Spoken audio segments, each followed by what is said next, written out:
Chapter 2. The Law of Club and Fang.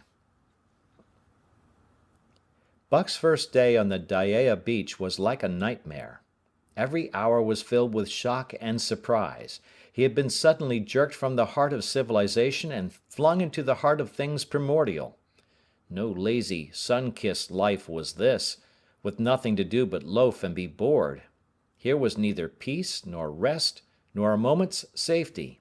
All was confusion and action, and every moment life and limb were in peril.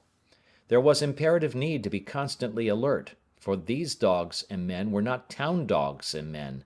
They were savages, all of them, who knew no law but the law of club and fang. He had never seen dogs fight as these wolfish creatures fought, and his first experience taught him an unforgettable lesson. It is true it was a vicarious experience, else he would not have lived to profit by it. Curly was the victim. They were camped near the log store, where she, in her friendly way, made advances to a husky dog the size of a full-grown wolf, though not half so large as she. There was no warning, only a leap in like a flash, a metallic clip of teeth, a leap out equally swift, and Curly's face was ripped open from eye to jaw. It was the wolf manner of fighting, to strike and leap away, but there was more to it than this. 30 or 40 huskies ran to the spot and surrounded the combatants in an intent and silent circle. Buck did not comprehend that silent intentness, nor the eager way with which they were licking their chops. Curly rushed her antagonist, who struck again and leaped aside. He met her next rush with his chest, in a peculiar fashion that tumbled her off her feet. She never regained them. This was what the onlooking huskies had waited for. They closed in upon her, snarling and yelping, and she was buried, screaming with agony, beneath the bristling mass of bodies. So sudden was it, and so unexpected, that Buck was taken aback. He saw Spitz run out his scarlet tongue in a way he had of laughing, and he saw Francois, swinging an axe, spring into the mess of dogs. 3 men with clubs were helping him to scatter them. It did not take long. 2 minutes from the time Curly went down, the last of her assailants were clubbed off. But she lay there limp and lifeless in the bloody, trampled snow, almost literally torn to pieces, the swart half-breed standing over her, and cursing horribly. The scene often came back to Buck to trouble him in his sleep. So that was the way. No fair play. Once down, that was the end of you. Well, he would see to it that he never went down. Spitz ran out his tongue and laughed again, and from that moment Buck hated him with a bitter and deathless hatred. Before he had recovered from the shock caused by the tragic passing of Curly, he received another shock. Francois fastened upon him an arrangement of straps and buckles. It was a harness such as he had seen the grooms put on the horses at home, and as he had seen horses work, so he was set to work, hauling Francois on a sled to the forest that fringed the valley, and returning with a load of firewood. Though his dignity was sorely hurt by thus being made a draft animal, he was too wise to rebel. He buckled down with a will and did his best, though it was all new and strange. Francois was stern, demanding instant obedience, and by virtue of his whip receiving instant obedience, while Dave, who was an experienced wheeler, nipped Buck's hindquarters whenever he was in error. Spitz was the leader, likewise experienced, and while he could not always get at Buck, he growled sharp reproof now and again, or cunningly threw his weight in the traces to jerk Buck into the way he should go. Buck learned easily, and under the combined tuition of his 2 mates and Francois, made remarkable progress. Ere he returned to camp, he knew enough to stop at "ho," to go ahead at "mush," to swing wide on the bends, and to keep clear of the wheeler when the loaded sled shot downhill at their heels. "3 ver good dogs," Francois told Perrault. "Dat Buck, heem pull like hell. I teach him quick as anything." By afternoon, Perrault, who was in a hurry to be on the trail with his dispatches, returned with 2 more dogs. Billy and Joe, he called them, 2 brothers, and true huskies both. Sons of the one mother though they were as different as day and night. Billy's one fault was his excessive good nature, while Joe was the very opposite, sour and introspective, with a perpetual snarl and a malignant eye. Buck received them in comradely fashion, Dave ignored them, while Spitz proceeded to thrash first one and then the other. Billy wagged his tail appeasingly, turned to run when he saw that appeasement was of no avail, and cried, still appeasingly, when Spitz's sharp teeth scored his flank. But no matter how Spitz circled, Joe whirled around on his heels to face him, mane bristling, ears laid back, lips writhing and snarling, jaws clipping together as fast as he could snap, and eyes diabolically gleaming, the incarnation of belligerent fear. So terrible was his appearance that Spitz was forced to forego disciplining him, but to cover his own discomfiture he turned upon the inoffensive and wailing Billy and drove him to the confines of the camp. By evening Perrault secured another dog, an old husky, long and lean and gaunt, with a battle-scarred face and a single eye which flashed a warning of prowess that commanded respect. He was called Sol-leks, which means the angry one. Like Dave, he asked nothing, gave nothing, expected nothing, and when he marched slowly and deliberately into their midst, even Spitz left him alone. He had one peculiarity which Buck was unlucky enough to discover. He did not like to be approached on his blind side. Of this offense Buck was unwittingly guilty, and the first knowledge he had of his indiscretion was when Sol-leks whirled upon him and slashed his shoulder to the bone for 3 inches up and down. Forever after, Buck avoided his blind side, and to the last of their comradeship had no more trouble. His only apparent ambition, like Dave's, was to be left alone, though, as Buck was afterward to learn, each of them possessed one other and even more vital ambition. That night, Buck faced the great problem of sleeping. The tent, illumined by a candle, glowed warmly in the midst of the white plain, and when he, as a matter of course, entered it, both Perrault and Francois bombarded him with curses and cooking utensils, till he recovered from his consternation and fled ignominiously into the outer cold. A chill wind was blowing that nipped him sharply and bit with especial venom into his wounded shoulder. He lay down on the snow and attempted to sleep, but the frost soon drove him shivering to his feet. Miserable and disconsolate, he wandered about among the many tents, only to find that one place was as cold as another. Here and there savage dogs rushed upon him, but he bristled his neck hair and snarled, for he was learning fast, and they let him go his way unmolested. Finally an idea came to him. He would return and see how his own teammates were making out. To his astonishment they had disappeared. Again he wandered about through the great camp, looking for them, and again he returned. Were they in the tent? No, that could not be, else he would not have been driven out. Then where could they possibly be? With drooping tail and shivering body, very forlorn indeed, he aimlessly circled the tent. Suddenly, the snow gave way beneath his forelegs, and he sank down. Something wriggled under his feet. He sprang back, bristling and snarling, fearful of the unseen and unknown. But a friendly little yelp reassured him, and he went back to investigate.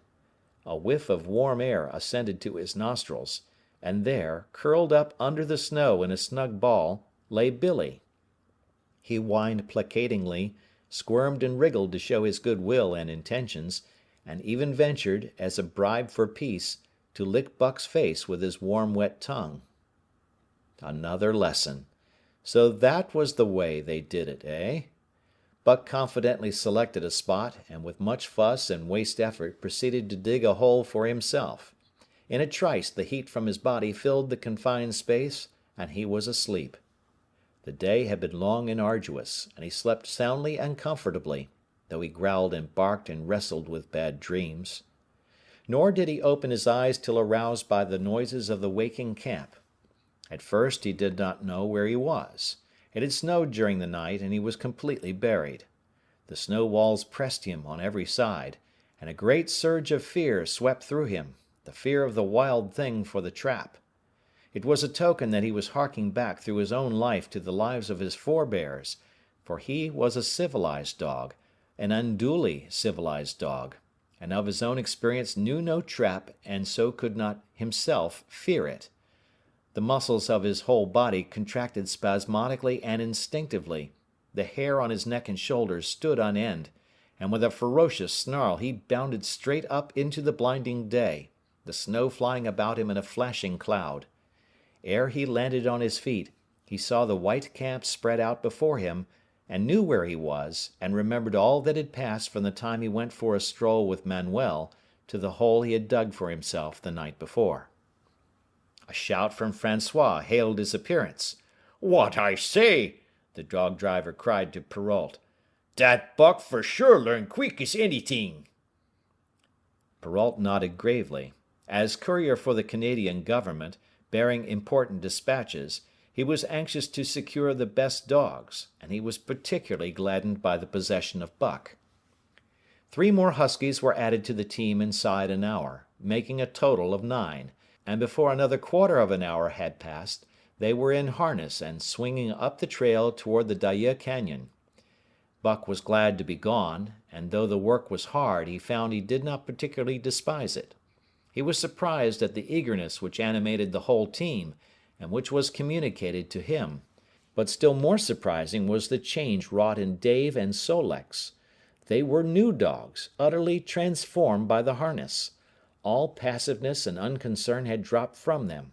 They were alert and active, anxious that the work should go well, and fiercely irritable with whatever, by delay or confusion, retarded that work. The toil of the traces seemed the supreme expression of their being, and all that they lived for, and the only thing in which they took delight. Dave was wheeler, or sled dog, pulling in front of him was Buck, then came Sol-leks, the rest of the team was strung out ahead, single file, to the leader, which position was filled by Spitz. Buck had been purposely placed between Dave and Sol-leks so that he might receive instruction. Apt scholar that he was, they were equally apt teachers, never allowing him to linger long in error, and enforcing their teaching with their sharp teeth. Dave was fair and very wise. He never nipped Buck without cause, and he never failed to nip him when he stood in need of it. As Francois's whip backed him up, Buck found it to be cheaper to mend his ways than to retaliate.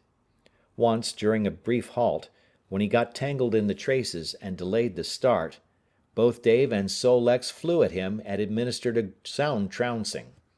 The resulting tangle was even worse, but Buck took good care to keep the traces clear thereafter, and ere the day was done, so well had he mastered his work, his mates about ceased nagging him.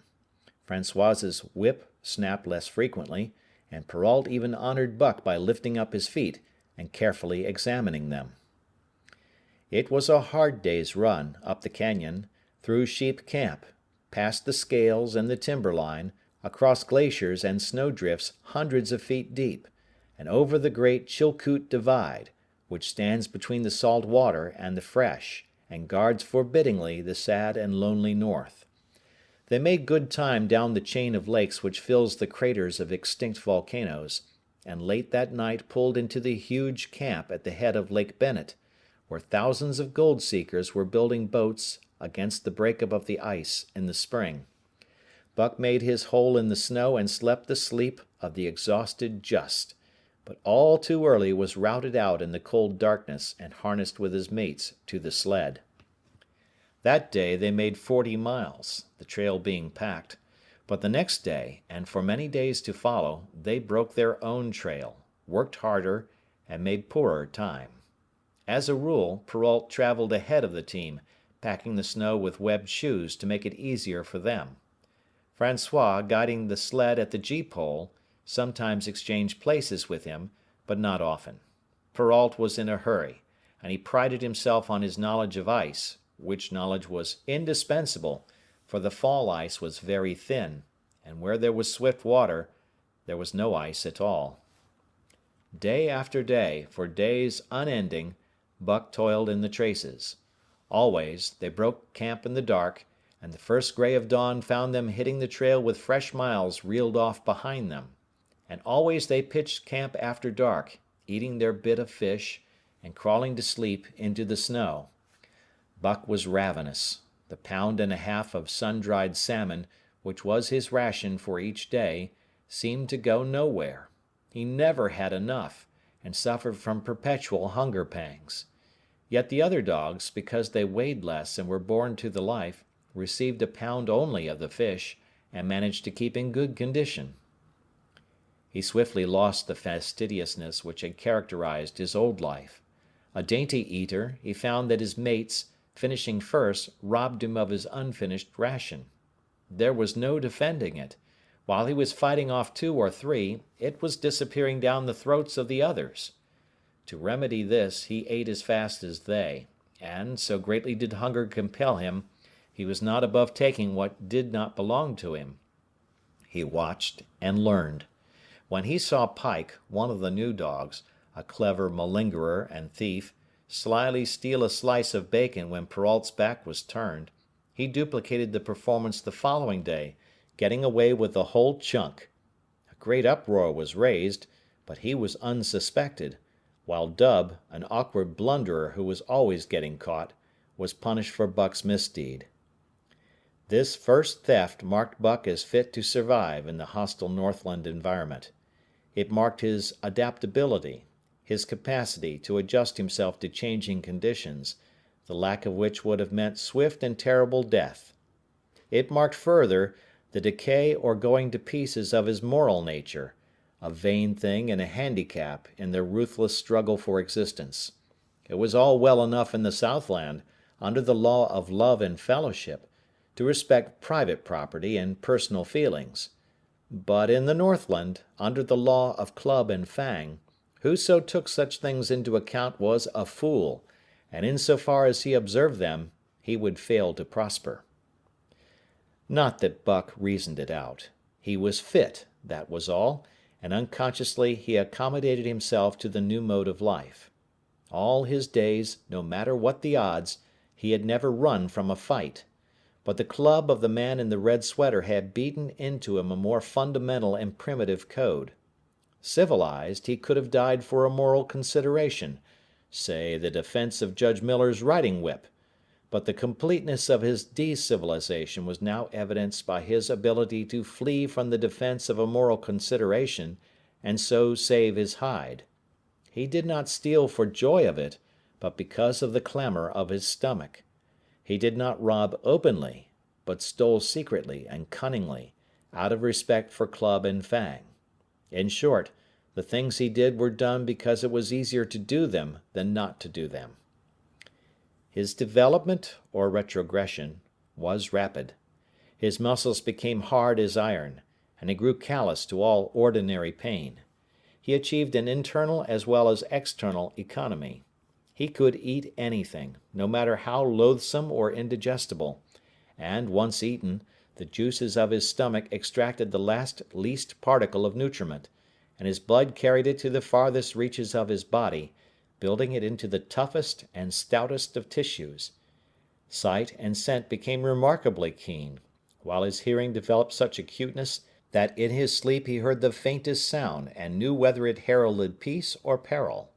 He learned to bite the ice out with his teeth when it collected between his toes, and when he was thirsty and there was a thick scum of ice over the water hole, he would break it by rearing and striking it with stiff forelegs.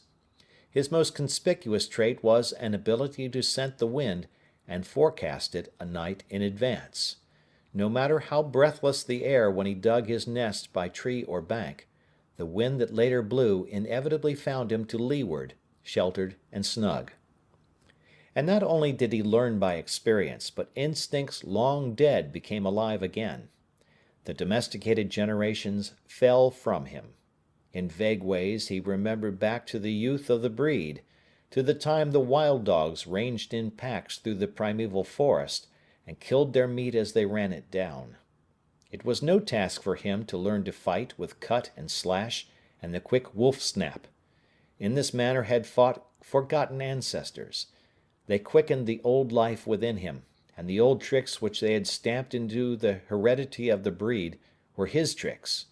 They came to him without effort or discovery, as though they had been his always. And when, on the still cold nights, he pointed his nose at a star and howled long and wolf-like, it was his ancestors, dead and dust, pointing nose at star and howling down through the centuries and through him. And his cadences were their cadences, the cadences which voiced their woe and what to them was the meaning of the stiffness and the cold and dark. Thus, as token of what a puppet thing life is, the ancient song surged through him, and he came into his own again. And he came because men had found a yellow metal in the north, and because Manuel was a gardener's helper whose wages did not lap over the needs of his wife and divers small copies of himself.